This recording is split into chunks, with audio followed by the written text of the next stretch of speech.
Go ahead.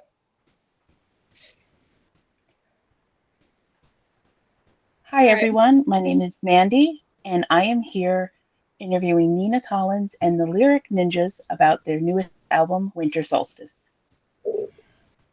Hi. Hi. Hi. Amanda.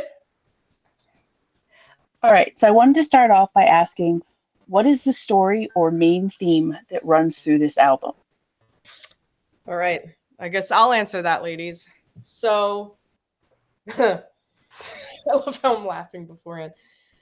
So, the main theme around this album, for me, okay, is cold, like harsh reality. That's why I called it Winter Solstice. Is cold, harsh reality. Okay. Um, when during the summer, I was actually supposed to put an album out last year, but a lot of things happened. So instead, I did a mixtape with the LyRXninjas that was more bossa nova and friendly and happy. Okay, because it was summer, you know. Um, but this album is very cold, harsh reality. And what's very interesting is a lot of this album, half of it I wrote 2 years ago. But then I guess from my songwriters with me, just getting a vibe of where I was at and also just their own reality and their own experiences, they started to write their own, you know, like world in this album. So it's like a complete album with all of us together, just experiencing our harsh realities.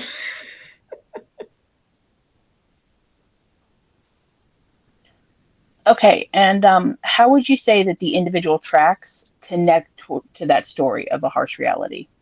Okay. So I'm gonna say what I think like the whole album is based off of. So for me, the reason I called it was Winter Solstice because it was basically me as the artist, and then I took on the LyRXninjas and other artists to feature with me.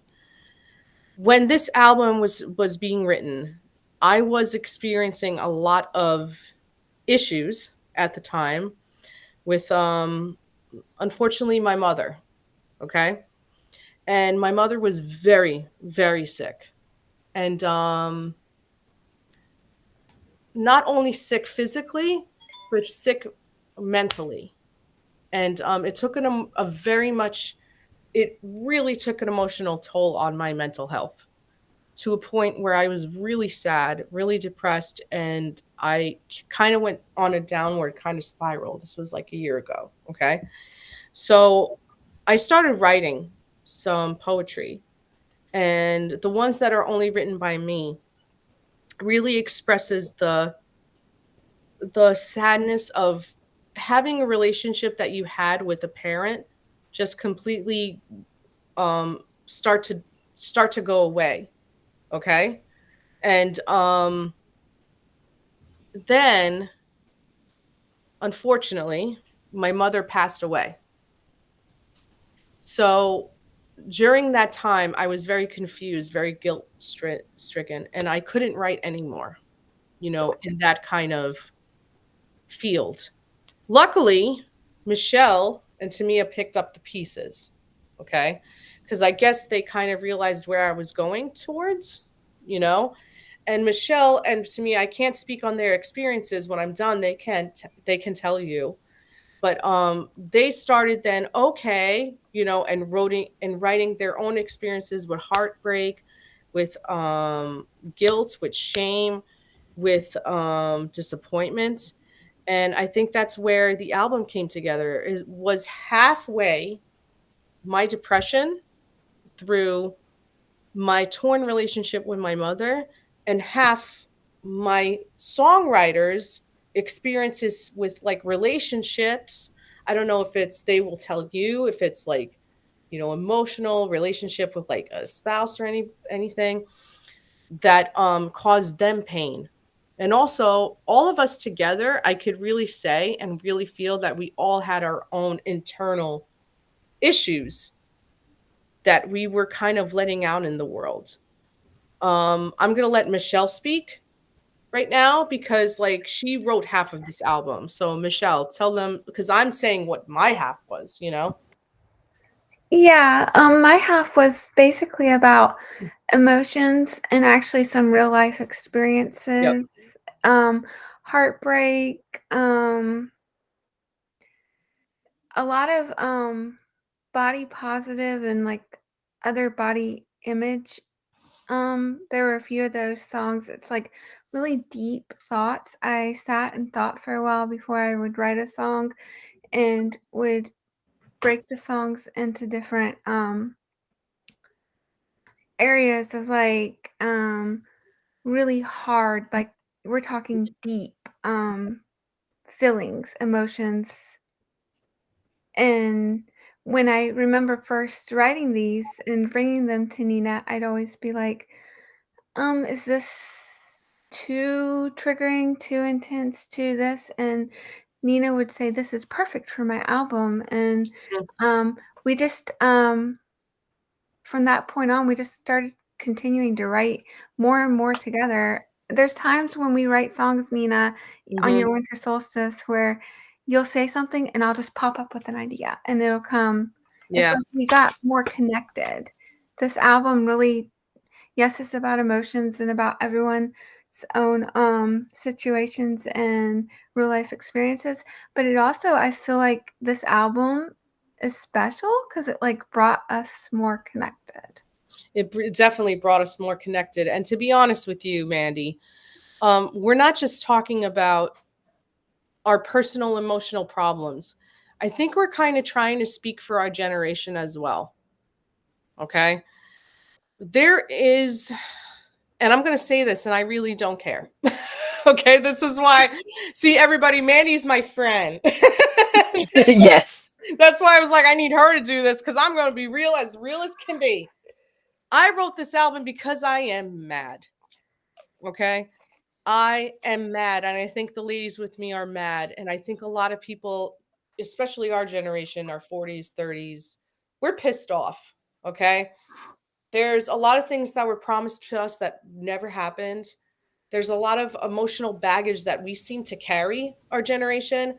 And I'm going to say it, there's a leader that is a terrible leader. Okay? I'm just going to say it. I'm going to be real. He's a terrible leader. And in this album, you'll hear it's not just about our emotional relationships with people that we know, but it's also about how women, especially women our generation from 40, 30, and I think everybody honestly could understand this, is feeling right now. We're feeling confused. We're feeling stressed. We're feeling upset. We're feeling that we honestly don't know where to go, don't know where to turn to. So we're just mentally breaking down. So this album, honestly, Mandy, is like a mental breakdown that people need to hear. That Yeah, people on all levels, kind of. yeah, on all levels, you know? Okay, I definitely can agree with what you're saying there. Um, for you, what was the most challenging track to create on this album and why? Hmm. Okay. There is a song that I wrote that I actually can't sing, to be honest with you, because it's too much for me. When my mom passed, 2 days later, I wrote this song called She Went Out Off in the Night. And it's just everything I felt at once. And like I said, unfortunately, me and my mother did not end on good terms, which I I really understand she was not in the right place, you know? I think she also had like a little dementia when she was on her way out. But the night she passed, she asked me to come up. And this I still live with and still feel a little guilty about. She asked me to come up and I did. And I helped her out. But then she asked me to stay and I said no because I was just very heartbroken because there was a lot of, things happened. She didn't want me there. She kept yelling at me. She kept trying to get me out.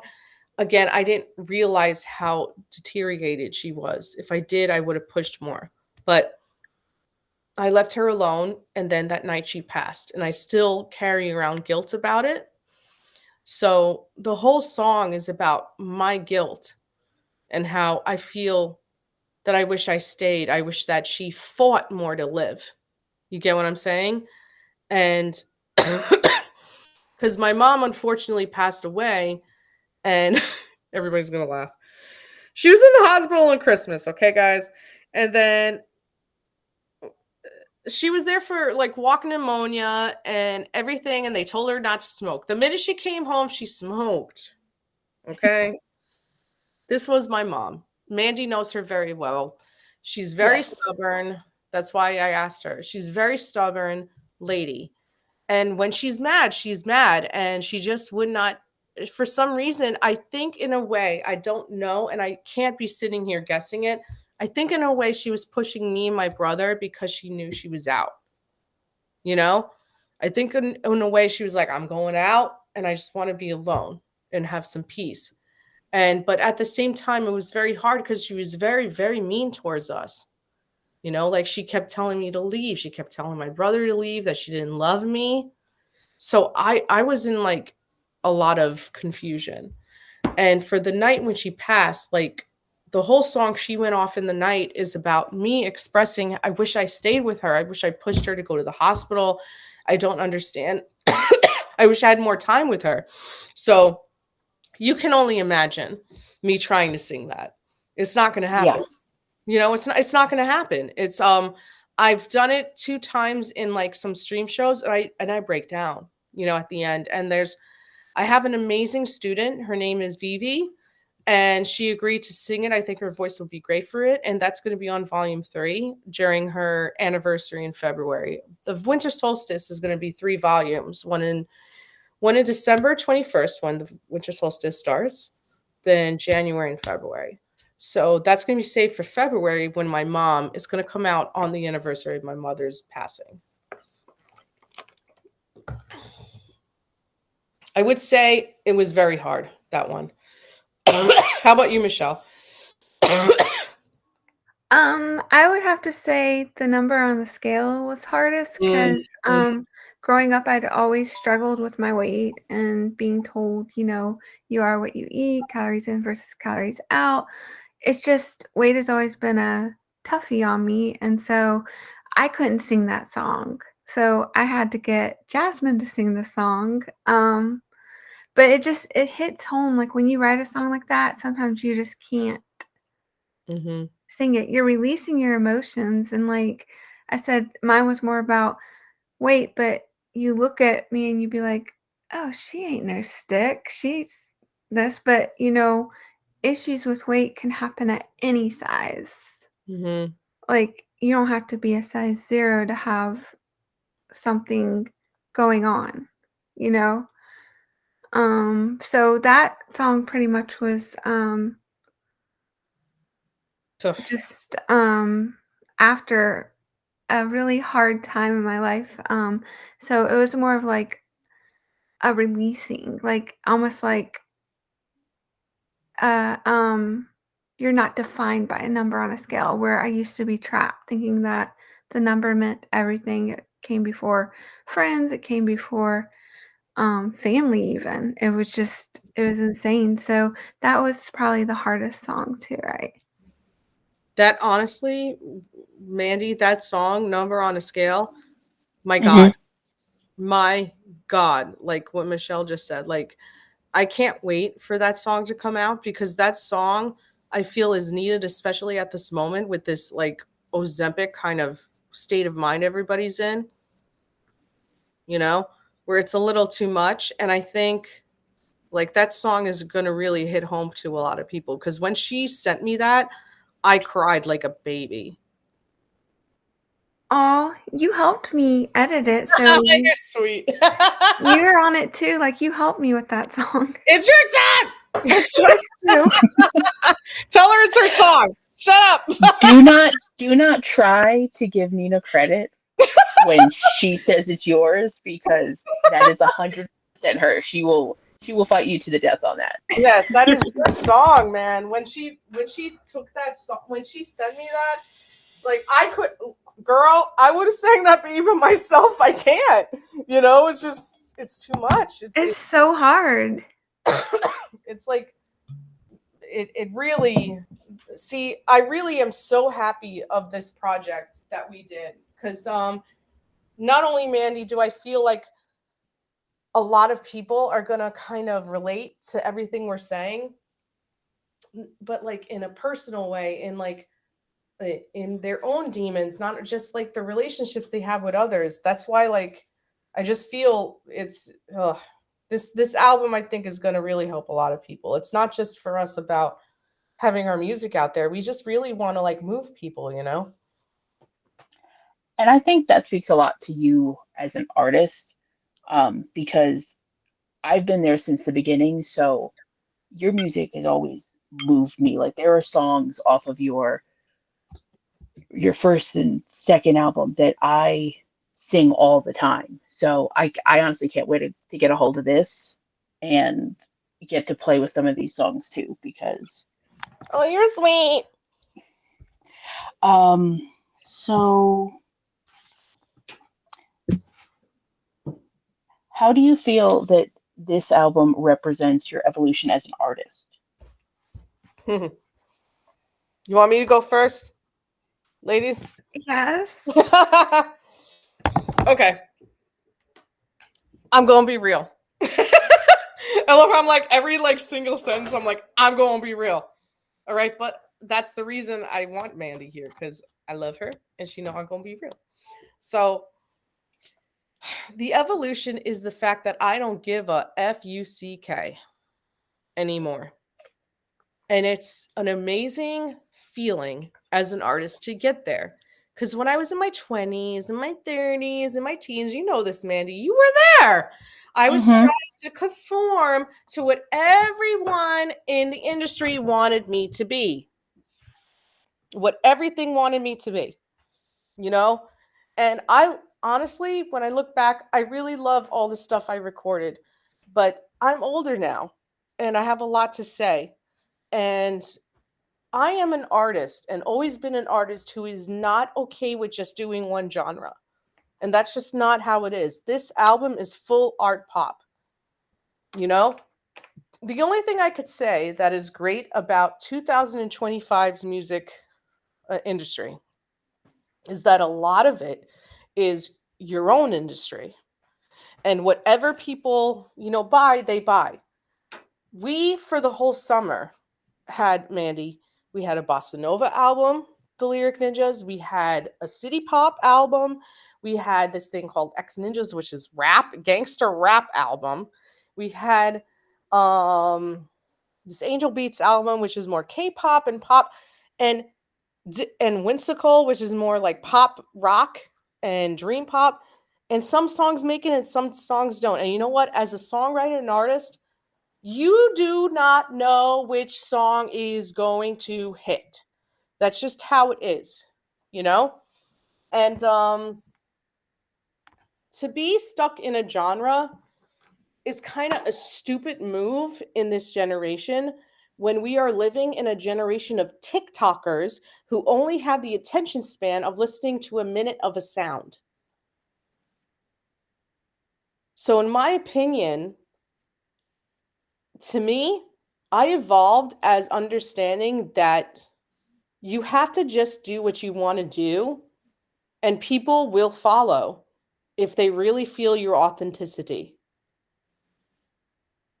you know? Oh, absolutely. That's how I feel. And it's like, I honestly learned that. I'm going to be real with Beyonce. I love her. Think about her. She had like the Renaissance one, which is all like all dance pop and house, and then all of a sudden she did like Cowboy Carter, which is all country. She was the first like black woman to win a country award as and she'd done R&B and pop.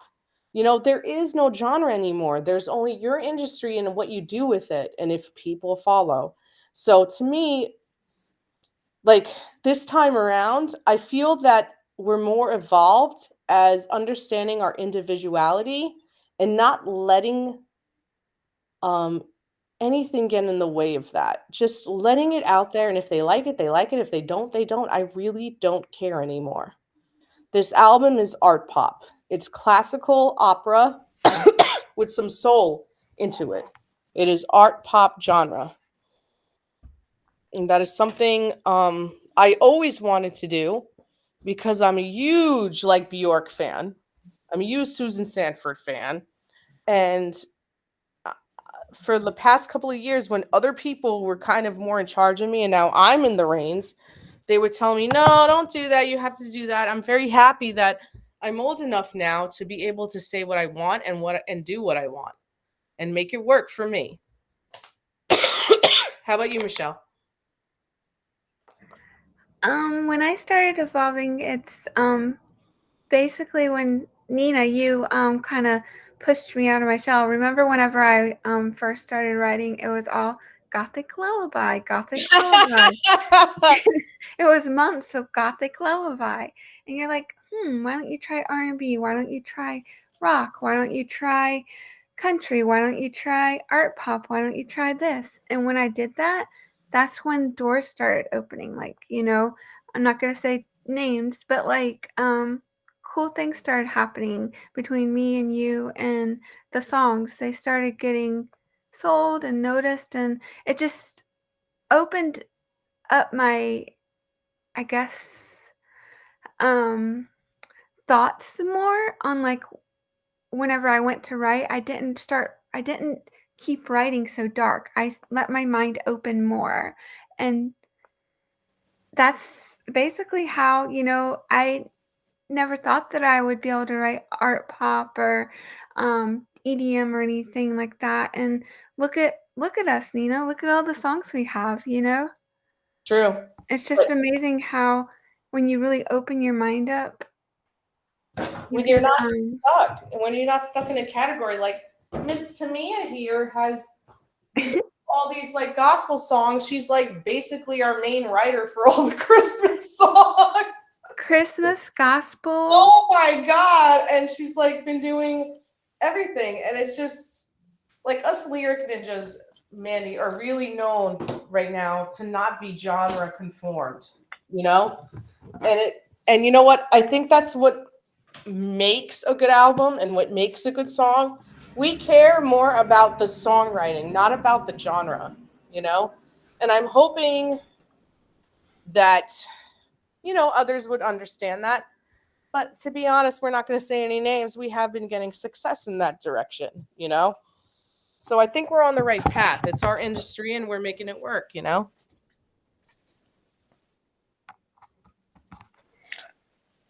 Well, it's great to hear that. Now, are there any songs from your back category that you feel would fit perfectly on this album?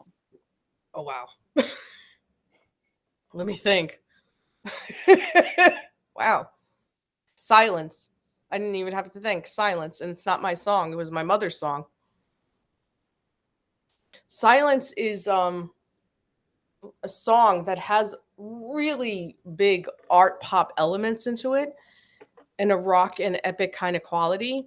This album Mm-hmm. has a lot to do with when we were all going through this album, we always made sure that it had more of a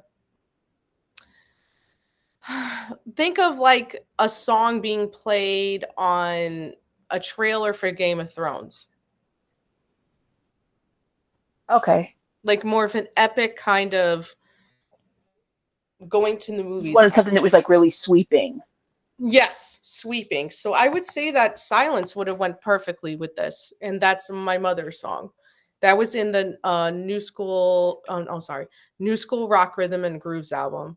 That would have definitely worked well. The others, they wouldn't work. They're too jazzy, too upbeat. Maybe Follow Me from the New School, but I have to say that Mm-hmm. Silence would definitely go with it because it has more of an art pop quality.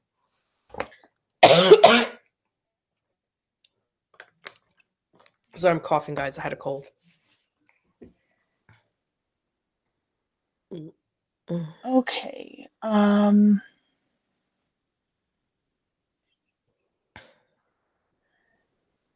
So you talked about some of your musical influences.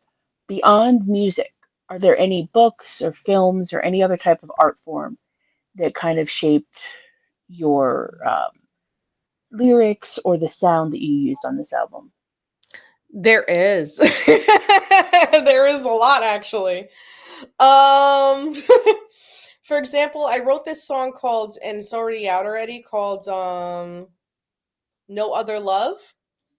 And I was inspired, you guys are gonna laugh. I was inspired by, is it called Robot? I gotta look it up, sorry. Robots. Wait, I can't remember. It was like a Netflix show.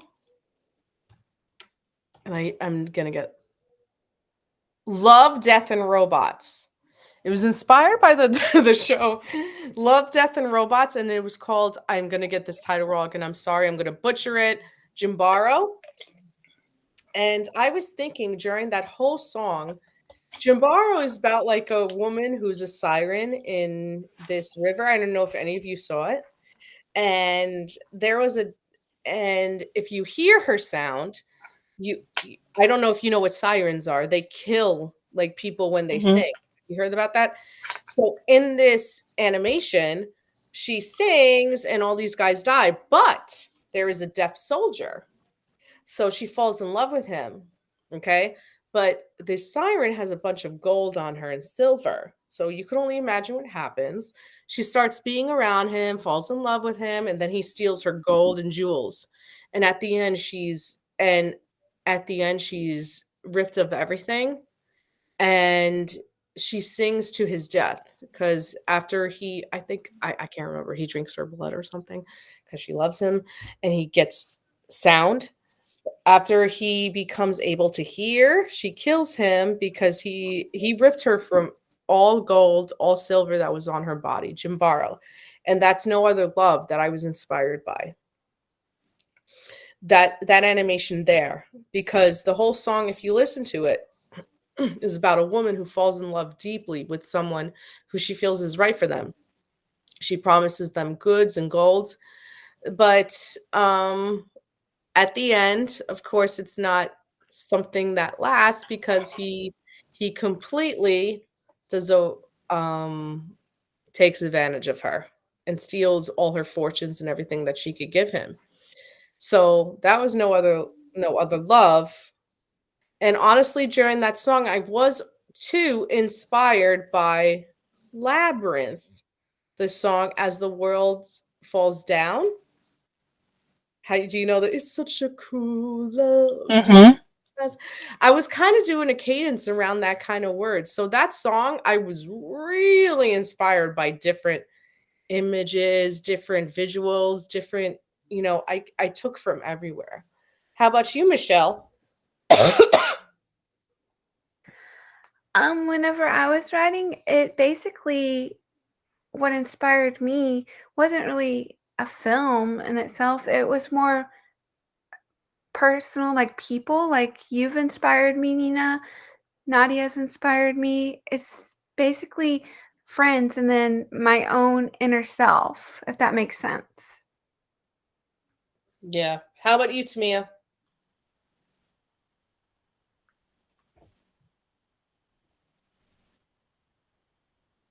Tamia! Uh-oh, did she fall asleep? She might passed out. It's okay. All right, Mandy, you can ask us the next Okay, so now that the album is complete, what is your relationship with it? Does it feel like it's a part of the past, or are you still living with the themes and the songs and everything that's come from it? What's cool is that we decided to make this song in volumes, like this album. So volume 1 is coming out on the 21st. Then volume 2 is coming out in January and then in February. I got to be honest, a lot has not have been done yet, but I feel it's now in the present because it has not been done yet. But I have a feeling I'm going to carry this until summer, which is what I want. If a lot of people look at my catalog, they would notice I kind of write in seasons. That's just how I write. I don't know if anyone else feels that way, but I write in seasons. So I feel this is going to carry me until April, you know? I had I could have had any chance in the world to drop this in the summer, but it didn't feel like summer, you know? So instead I did the Bossa Nova mixtape because that felt like summer, and then the City Pop mixtape. This feels like winter. So in my opinion, these 3 volumes that I'm planning on dropping, I feel that we're going to expand to next year, and maybe more years. We'll see what happens, but I don't think this is the end of it, so I think it's going to carry for a while. Yeah, I agree with Nina. I definitely feel like it's not the end because there's always a new song that gets added, and there's just so much opportunity to add to it um, that I don't see it ending anytime soon. Yeah. Yeah, she just reminded me there was a song, Mandy, that was called It's a Feeling, and she just wrote this, Michelle. Michelle just wrote this. And I went, "Oh my god, this song is phenomenal." I didn't even think it was going to be on Winter Solstice. I thought it was going to be on the Quiet Storm mixtape. But then I sent it to my investors and they went, "Oh my god, this song's phenomenal. We need to put it in this album." And I went, "Okay." So it's going to be on volume 1. So you see what I mean? That's what's good. That's the thing that's good about you being your own industry is you can like do what you kind of want to do, you know? You're not programmed or told what you have to do. So that's what makes me a little bit happy about this. This is the first time we have the freedom to do whatever we want to do with this album.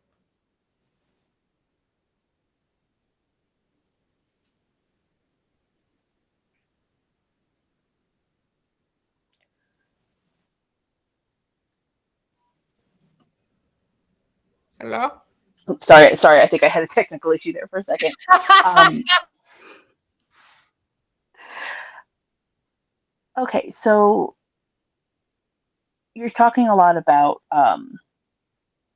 your personal connections to this and things that you've learned from it. Now, what is a piece of advice that you would give your younger self based on the lessons you've learned making this album?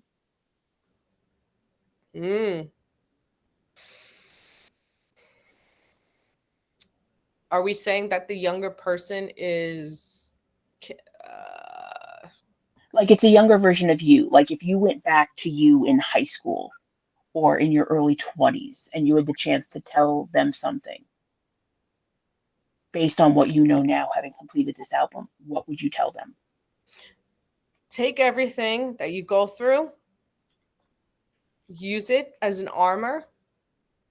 It's something you need to learn, and all that hurt and all that pain is something that you need, not just personally, but also you need that to create.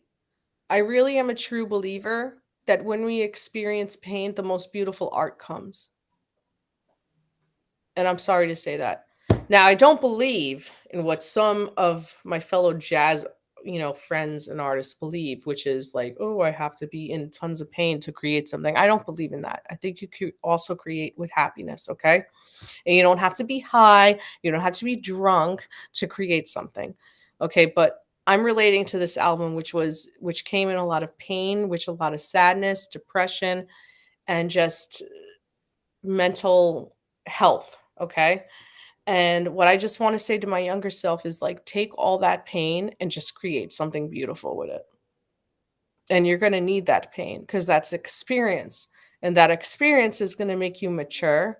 And that experience is something that's going to make you smarter and wiser. Before you jump in, Michelle, I want to add a little bit to that just because of how well I know you. I think it's more also like high emotion, no matter what it is, and Hmm. letting yourself feel it. Because there are a lot of times with you where when you're happy and when things are going well, Mm, you don't trust it. correct. Like you're waiting for The the shoe to bad drop. that follows the good. Yep. And like if you can live in that happiness as much as you live in the pain when it comes, that's something that I think would definitely help you grow, not just as a person, but as an artist. I agree. Michelle, Oh, is there anything? Sorry. Talking about the pain and stuff, I totally agree with everything that Nina said. And then also, sometimes that pain is needed, like what Nina said, because it helps you not only embrace it, because you kind of have to embrace it when you're living it, but it helps you release it in so many ways. And for me, it's releasing it through music, through writing, through songs. And without that pain, I wouldn't be able to write some of the songs that I wrote for the album. So it is much needed. It may hurt, but it also helps you release the hurt. that was beautifully put. It's true. Thank you. How about you, Tamia? Honestly, for me, it's don't be afraid to take risks because life has risks, and sometimes those risks help you create a stronger art piece. Yeah, it's true.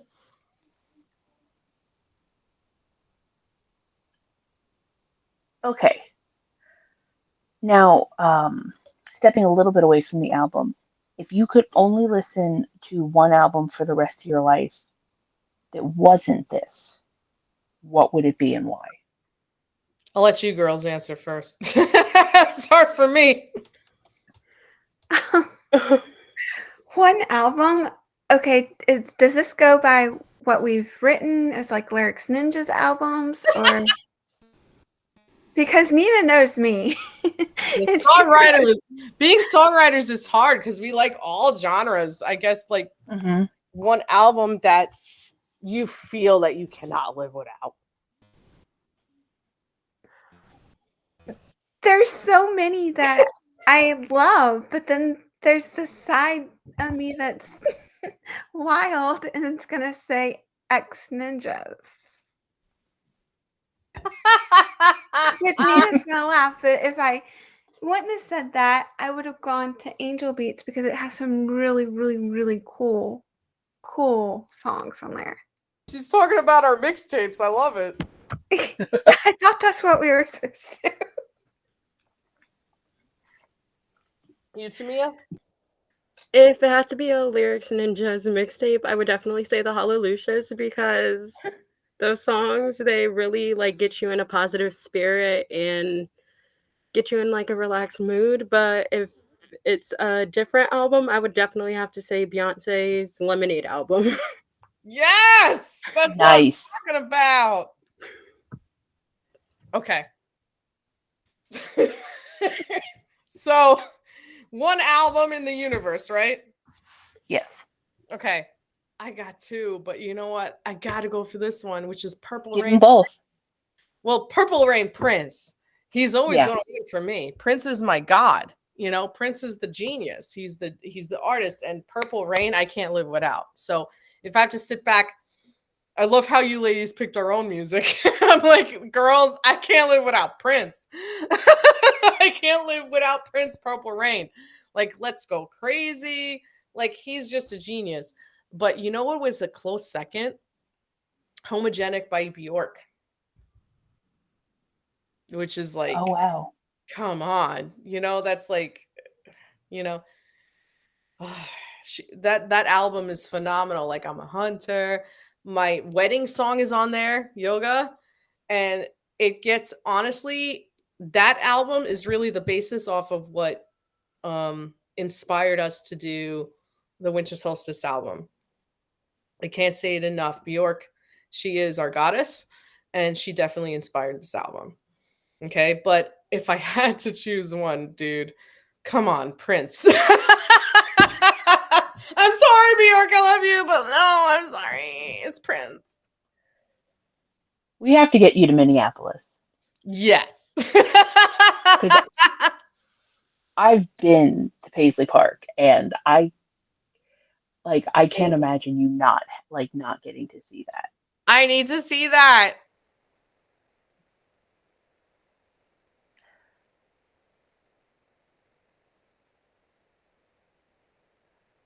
Okay, what is the best piece of advice that you've been given by somebody else?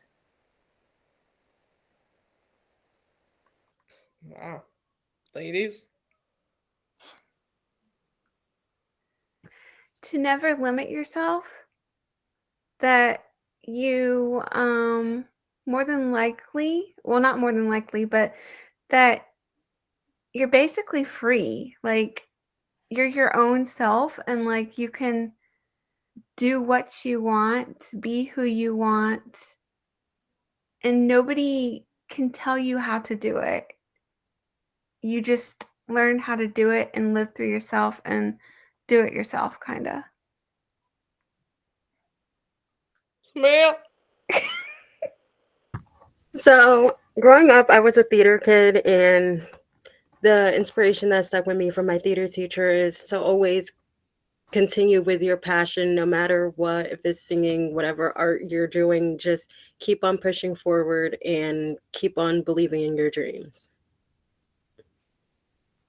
Okay, so that leaves me, which I would say when my mom said to me, and that's what I'm definitely starting to do now and understand what she was saying, is sing your ass off. That if you got it, if you could sing your brains off, showcase that you can do that, because why not? And that's the best. Yeah.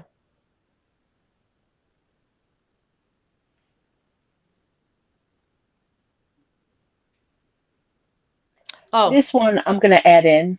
okay. It's something personally for me, touching on the fact that to me as a theater kid, one of my favorite one of my favorite composers is Sondheim, and I'll never forget the first time I was Yeah. sitting at Sunday in the Park with George, and I heard White, a blank page or canvas, his favorite, so many possibilities,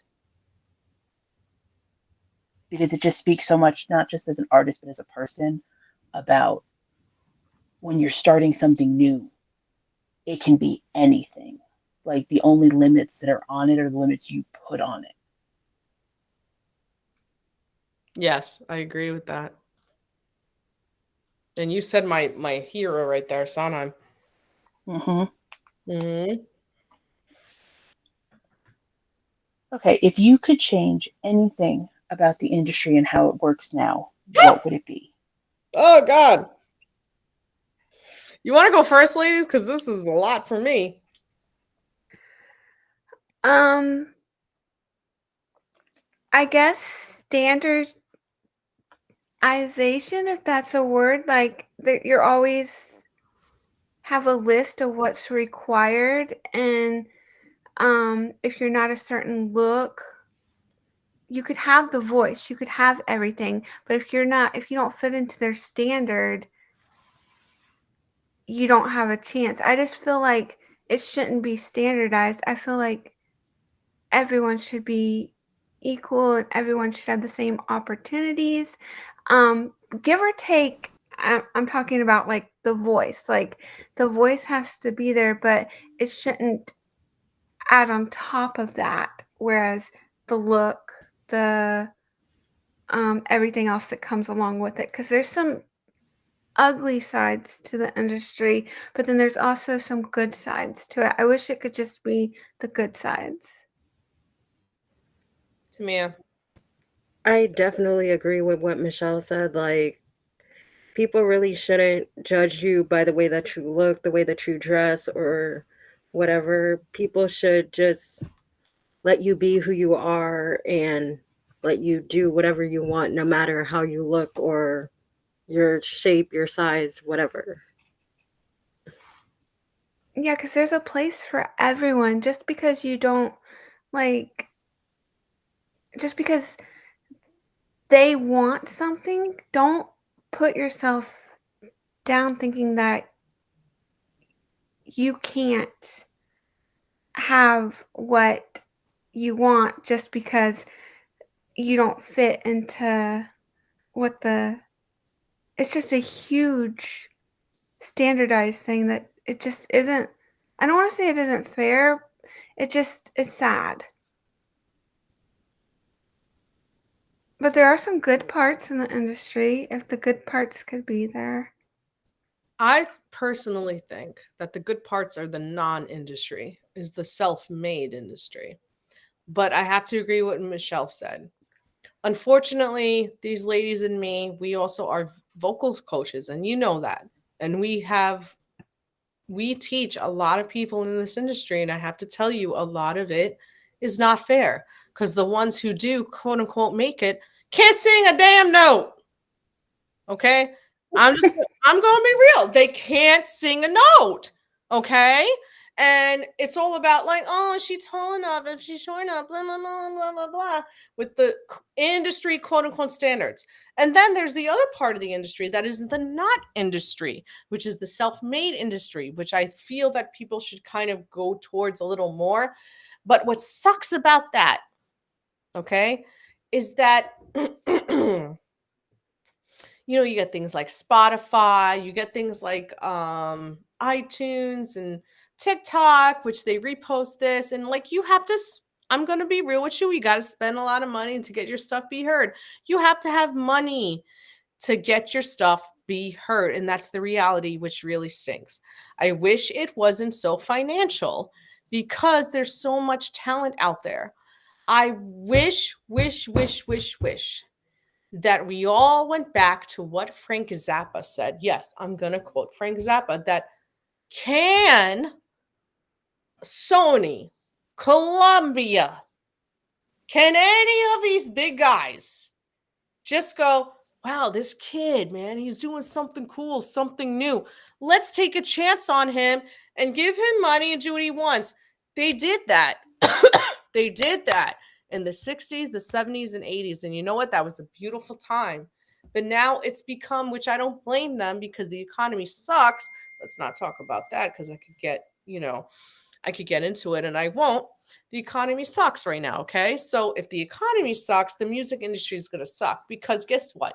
The music industry needs to make money. So do you think the music industry is going to take a chance on a fella, okay, who is experimental?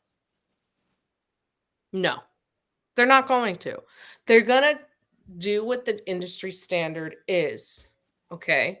The looks, the hits on social media, that's what matters. And that's and the money, okay? But and that's the industry. That's why I think a lot of the new industry is your own industry. I don't think, to be honest with you, there's going to be any more famous people. I'd be shocked if there is. I honestly feel that the last quote unquote famous person was Lady Gaga. If any of you could disquote me, go ahead. But in music, I feel the last person that really made the trail was Lady Gaga. Everyone else is, oh, sorry, Sabrina Carpenter. But let's be real. She was an actress first. Okay. She was self made, marketed. Okay. So can we really see anyone except Lady Gaga who was not come into the music industry without being in a TV show? I don't think we can right now. But again, that's because of the economy and because of the industry not being experimental. Until they're experimental and take a chance on different industries and different like talents, then we have a chance to hear some real people. Because when I tell you, I've heard some talented artists, okay? I could honestly, Mandy, I could give a crap about myself. Okay, I really can. I'm happy with where I am. If I make something okay, I really don't care because I'm an introvert and I don't like people, and everybody knows that. I don't like people. I don't want to hang out with people. I don't want to go on tour. I'm fine with just whatever. So that's why I have like featured artists because I want the people who want to make it, I'm going to push them. Okay. But to be honest with you, unless we have tons of money, I'm just being real. Unless you have a lot of investors and people pushing you and you getting those social media accounts up, that's the reality. You ain't going to get anywhere until you get those social media accounts up. Everybody listens to you. And guess what? You have to spend money to get those social media accounts up. That's Hmm. just real. So the industry to me, I think you have to be self-made.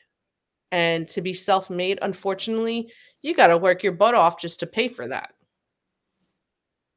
And I think that's more just creativity in general Mhm. because, like, even like authors, like getting a novel published now, it's not the way it was 20 years ago. And it's Correct. not the way it was 10 years ago, where you would, send out synopsises and first chapters and query letters and try to get somebody to want to read your stuff. Like you either have to have some kind of baked in audience from somewhere else, or you have to do something where people are interested enough where they'll go, oh, and you write? Well, what's that about? Correct.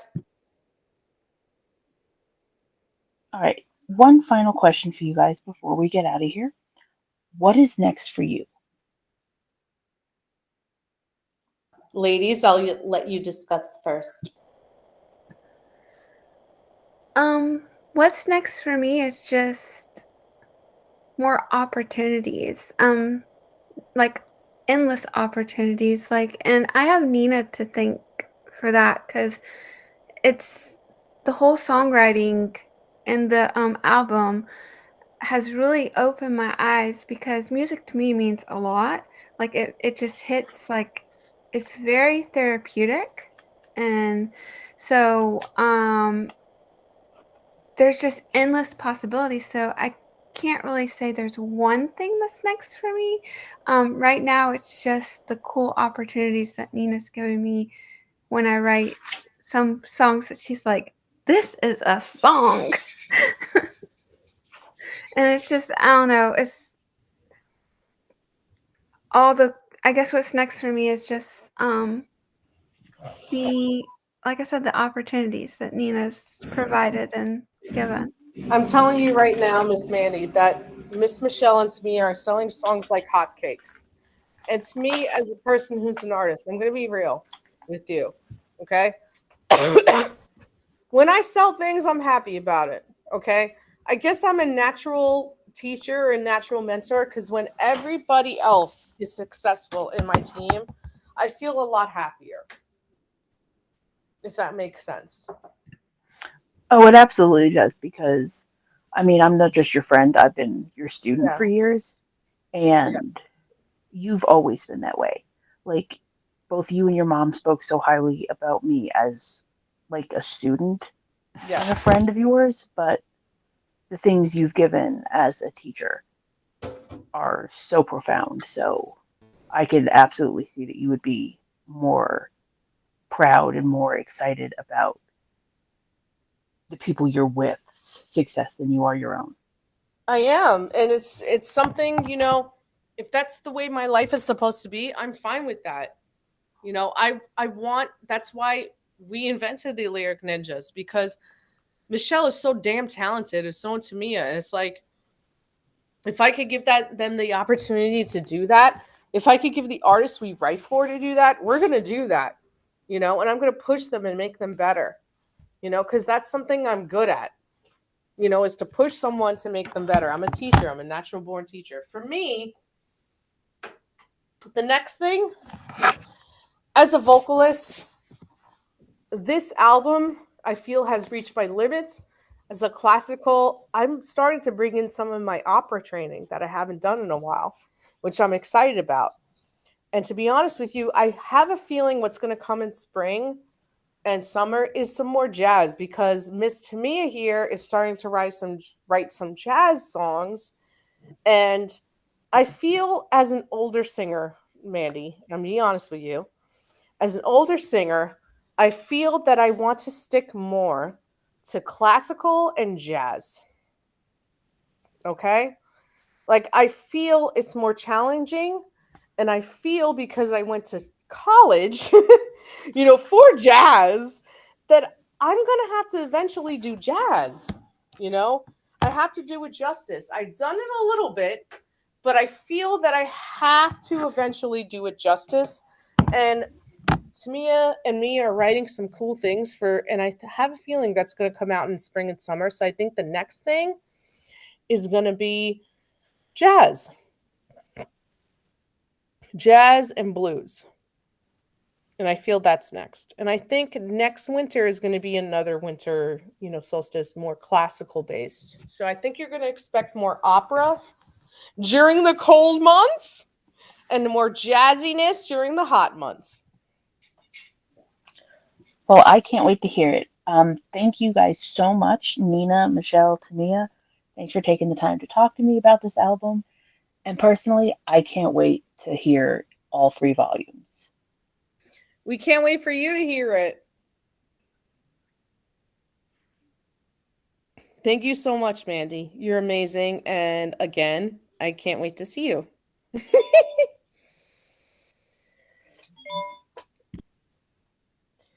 Same here. I cannot wait until February when I get to see you again.